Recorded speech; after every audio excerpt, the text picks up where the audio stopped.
Hello. Gopalji ഇപ്പൊ എവിടെയുള്ളത്? വീട്ടില്. എന്നാ ഉടനെ പോലീസ് സ്റ്റേഷനിലേക്ക് വരുന്നതായിരിക്കും നല്ലത്. ഇവിടെ ഞങ്ങളുടെ ഒരു അതിഥി ഗോപാൽജി ഒരുപാട് അന്വേഷിക്കുന്നുണ്ട്. അതാരാ? സ്വപ്ന.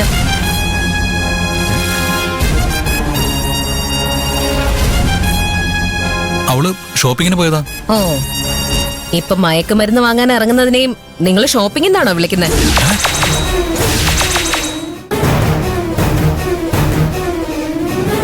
മയക്കുമരുന്നോ? അതെ, ആരോ സ്റ്റേഷനിൽ വിളിച്ച് പറഞ്ഞ പ്രകാരം അവളുടെ കാർ പരിശോധിച്ചത്. കാറിൽ നിന്നോ മയക്കുമരുന്ന് പിടിച്ചത്. 10 ഗ്രാമിൽ കൂടുതലുണ്ട്. അതുകൊണ്ട് 10 വർഷം വരെ തടവ് കിട്ടാനുള്ള കുറ്റം.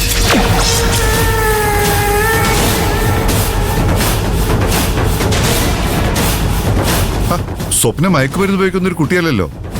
അവള് മയക്കുമരുന്ന് ഉപയോഗിച്ചിട്ടില്ലെന്ന് മെഡിക്കൽ എടുത്തപ്പോ മനസ്സിലായി. പക്ഷേ കൈവശം വെച്ചത് വെക്കാനാണെന്ന് പറഞ്ഞിട്ടാ കേസ് ചാർജ് ചെയ്യുന്നത്. ഇതിനു മുൻപ് ഒരു തവണ അവൾ ഇങ്ങനെ ഒരു കുറ്റത്തിന് അറസ്റ്റിലായതുകൊണ്ട് കേസ് സ്ട്രോങ് ആവാനാ സാധ്യത.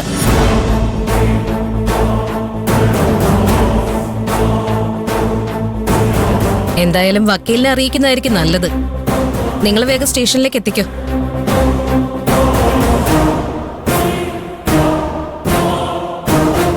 സ്വപ്ന കമ്മീഷണറിനെ ഒരുപാട് അപമാനിച്ച് സംസാരിച്ചതുകൊണ്ട് ഐശ്വര്യ മേഡത്തിന്റെ കയ്യിൽ നിന്ന് ഒരുപാട് കിട്ടുമെന്ന് ഉറപ്പാ.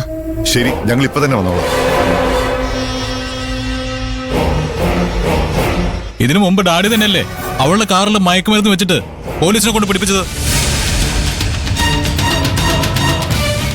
ഇപ്പൊ ആ കേസ് കാരണം സ്വപ്നയെ പോലീസ് കൂടുതൽ സംശയിക്കും. പക്ഷെ അന്നും ഇന്നും സ്വപ്ന നിരപരാധിയായിരുന്നു. അവൾ എന്റെ മരുമകളാവുന്ന അന്ന് എനിക്ക് അറിയാമായിരുന്നോ? എന്തായാലും സംഭവിക്കാനുള്ളത് സംഭവിച്ചു. ഇനിയിപ്പോ സ്വപ്നയെ രക്ഷിക്കുന്നതിനെ പറ്റി ആലോചിക്കാം. സ്വപ്നയെ ആരോ കേസിൽ കുടുക്കിയതാ ഡാഡി. അതെനിക്ക് മനസ്സിലായി. പക്ഷേ അത് ആരാണെന്നുള്ള സംശയം മാത്രമേ എനിക്കുള്ളൂ.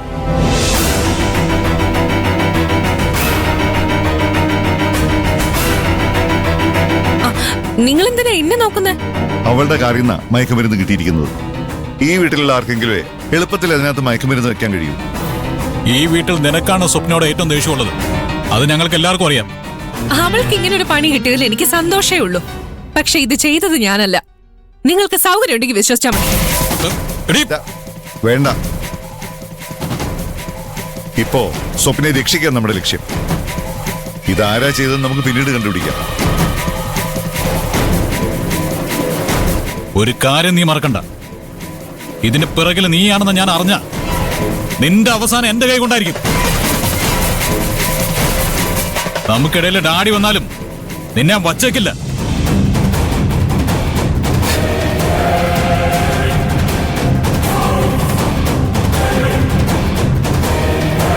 അവൻ പറഞ്ഞിട്ട് പോയത് കേട്ടില്ലേ ഗോപാലേട്ടാ? അവന് വെറും പറച്ചില് മാത്രമേ ഉള്ളൂ. അവന് ഒരാളെ കൊല്ലാനുള്ള ധൈര്യമൊന്നുമില്ല. പക്ഷേ എന്റെ കാര്യം അവനല്ല. സ്വന്തം കുടുംബത്തെ നാറ്റിച്ചിട്ട് എന്റെ കസേര കയറിയിരിക്കാനുള്ള നിന്റെ ഈ ശ്രമം ഉണ്ടല്ലോ, അത് ഞാൻ സഹിക്കില്ല.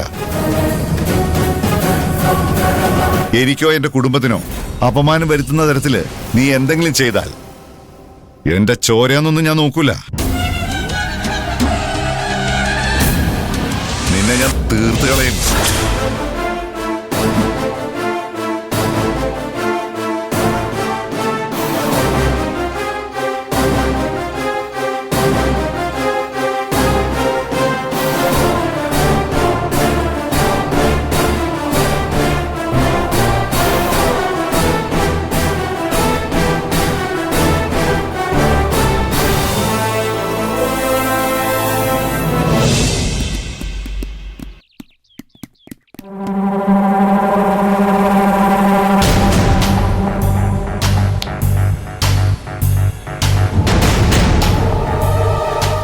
ചേട്ടാ, ഒരു ചായ കിട്ടോ? ഒറ്റ വീക്ക് വെച്ചെന്നുണ്ടല്ലോ. നിനക്ക് ചായ കൊണ്ട് തരാനാണോ സർക്കാർ ഞങ്ങൾക്ക് ശമ്പളം തരുന്നത്? മര്യാദയ്ക്ക് അടങ്ങി ഒതുങ്ങി അവിടെ നിന്നോണം.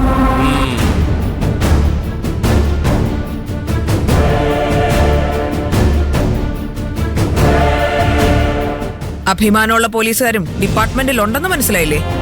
അതൊക്കെ എനിക്ക് നേരത്തെ അറിയായിരുന്നു മാഡം. നമുക്ക് ഈ കേസിനെ കുറിച്ച് സംസാരിക്കാം. ഞാൻ മയക്കുമരുന്ന് ഉപയോഗിച്ചിട്ടില്ലെന്ന് മാഡത്തിന് മെഡിക്കൽ ചെയ്തപ്പോ മനസ്സിലായില്ലേ? നീ വിൽക്കാൻ വേണ്ടി മയക്കുമരുന്ന് കൈവച്ചു എന്നാണ് കേസ്. ഗോപാൽജിയുടെ മരുമകൾക്ക് അതിന്റെ ആവശ്യമുണ്ടെന്ന് ഏത് കോടതി വിശ്വസിക്കാനാ മാഡം? ഗോപാൽജി കാശുണ്ടാക്കിയത് ഇങ്ങനെയുള്ള നിയമവിരുദ്ധമായ കച്ചവടങ്ങൾ ചെയ്തിട്ടാണെന്നാണ് പോലീസ് ആരോപിക്കാൻ പോകുന്നത്. ആ കുടുംബത്തിലെ ഒരംഗത്തെ രണ്ടാമത് മയക്കുമരുന്ന് കേസിൽ പിടിച്ച സ്ഥിതിക്ക് എല്ലാവരെയും അന്വേഷണ വിധേയരാക്കണമെന്ന് പോലീസ് കോടതിയോട് അപേക്ഷിക്കും. നിനക്ക് മാത്രമല്ല, പോലീസുകാർക്കും ബുദ്ധിയുണ്ടെന്ന് മനസ്സിലായില്ലേ? മാഡം, മഞ്ജു, നീ ഇവരെ പറഞ്ഞൊന്ന് മനസ്സിലാക്കിപ്പിക്ക. ഞാൻ ഒരു തെറ്റും ചെയ്തിട്ടില്ല. എനിക്ക് ഇവളോട് പേഴ്സണലായിട്ടൊന്ന് സംസാരിക്കാൻ മാഡം എന്നെ അനുവദിക്കണം.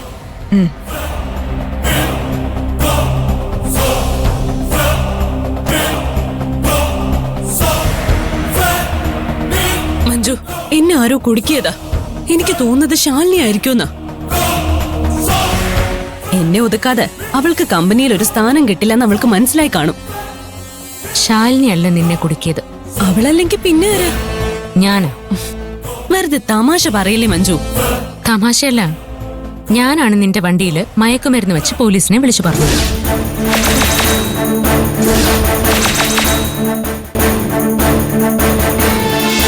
എപ്പോഴും നിയമം പാലിക്കുന്ന നീയാണോ ഇങ്ങനെയൊക്കെ ചെയ്തത്? ഞാൻ എപ്പോഴും നല്ല കുട്ടിയായി പെരുമാറുമെന്ന് കരുതിയിട്ടല്ലേ നീ എന്റെ തലയിൽ കയറി നിരങ്ങിയത്? ഇനി തെറ്റ് ചെയ്യുന്നവരെ ശരിയായ പാതയിൽ നേരിടുന്ന പരിപാടി ഞാനങ്ങ് നിർത്തി. ചതിക്ക് ചതി. എടീ, എന്നെ ചതിക്കാന്ന് നീ കരുതിയോ? ഇപ്പൊ നിനക്ക് എന്താടി? മാഡം, ഇവളാ എല്ലാം ചെയ്തത്. ഇവളാ. ഇവളിപ്പൊ എന്നോട് പറഞ്ഞതേ ഉള്ളൂ. എന്റെ വണ്ടിയിൽ മയക്കുമരുന്ന് വെച്ചത് ഇവളാ.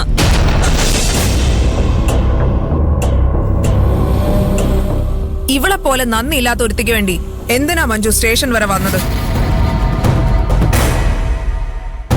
കുടുംബത്തിന് വേണ്ടി നിലകൊള്ളുന്നതൊക്കെ നല്ലതാണ് മോളെ. പക്ഷേ എല്ലാത്തിനും ഒരു പരിധി വേണം. ഇവളെ പോലെ നന്ദിയില്ലാത്തവള് ഒരു കാലത്തും നന്നാവില്ല. ഇവളെയൊക്കെ കൈവിടുന്നതാണ് ബുദ്ധി. കേസിന്ന് രക്ഷപ്പെടാൻ നീ വായി തോന്നി എന്തും പറയുമല്ലോ.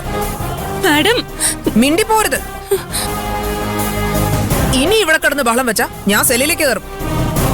പിന്നെ ഒച്ച വെക്കാൻ പോയിട്ട് ഒന്ന് അനങ്ങാൻ പോലും നിന്നെ കൊണ്ട് പറ്റില്ല.